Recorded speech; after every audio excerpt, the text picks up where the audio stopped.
Paulson, Battle Tested. I'm going to talk to you a little bit about some diets. I believe that diet is so important in the things we do here in the fitness. If you're going to get in any kind of shape, diet.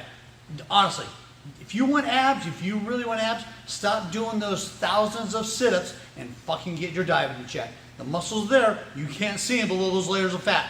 Drop the fat, muscles show, you'll have that six-pack. Diet controls so many things. You'll hear a lot of things thrown out, hormones, blah, blah, blah, this, that, a lot of things. Fact is, diet controls all of that. They're absolutely right. Diet also controls a lot of your growth hormone. I'm not going to go into any depth of growth hormone now. That's another discussion for later. But growth hormone isn't anabolic. Growth hormone does not put on muscle. You cannot take on growth hormone. Those pictures of the 6-year-old man that's ripped and shredded, trust me, he's taking other shit too. He's not just taking growth hormone. What growth hormone does is basically what's called lipidizing fat. It makes fat useful. It takes all of that fat around your body that you did when you were 16 and 17 and makes it useful. A lot of times it will improve the lubrication of your joints. It will actually get rid of wrinkles because it's actually hydrating and lubricating your skin. It does a lot of amazing things. It will grow tendons, it will grow tissue, it grows all these things that your body was kind of meant to do. But growth hormone gets a lot of hype because so many bodybuilders use it and they do put on muscle, but that is because they're supplementing with a lot of other things, which is a discussion for another time. But one of the things that's really popular right now, it's kind of come to trend, is intermittent fasting. And by doing that, increasing your growth hormone. Okay, so there's a lot of things that go on with fasting.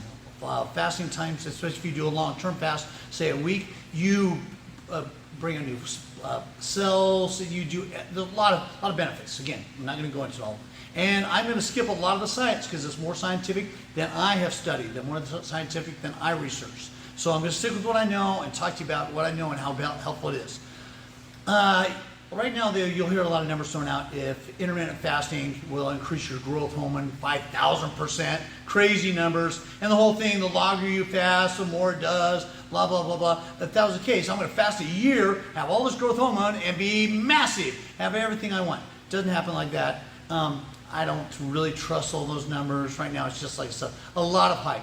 Fact is, it does do some good, it has a lot of benefit. I'm trying to take advantage of it myself personally. One of the things I do is the number of signs and scenes between 10 and 12 hours for a nice, good intermittent fast that you can do on a regular basis. That is absolutely works overnight. I don't eat past 6 o'clock at night. I try not to, and I don't eat again until 6 o'clock next morning. Got a nice, good 12-hour fast. It will increase my growth hormone. I don't know the exact numbers. I'm not going to give you exact numbers, but it will increase your growth hormone of what it does normally. Growth hormone predominantly comes out in the night while you sleep. I don't know the exact science. Personally, I theorize it's because you're not eating. It's because you're fasting. Growth hormone and insulin they work opposite each other. They're opposing hormones. If your growth hormone is high, your insulin is low. If your insulin is high, your growth hormone is low. They work opposite each other. So I believe in my own theories that a lot of that is your growth hormone is increasing because you're fasting for so long, your insulin drops so low. Your insulin drops so low, that increases, therefore the reason for the increase of the growth hormone.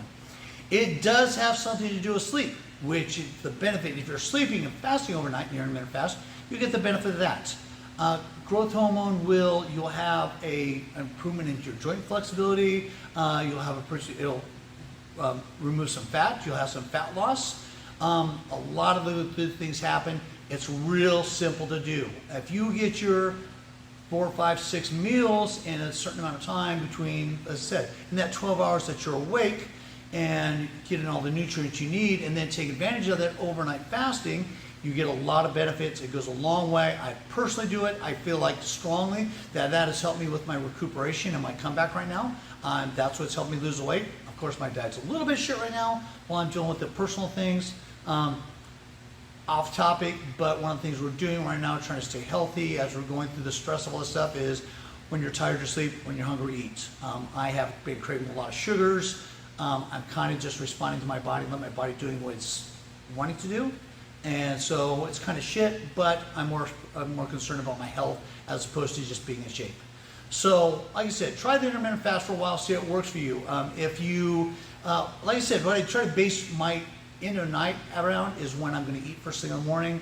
I usually really don't eat till about 6:30, but so if I get a little bit of extra half hour or whatever, if I eat a little bit later, that works. So I'm trying to look for that 12-hour window of not putting anything in my body.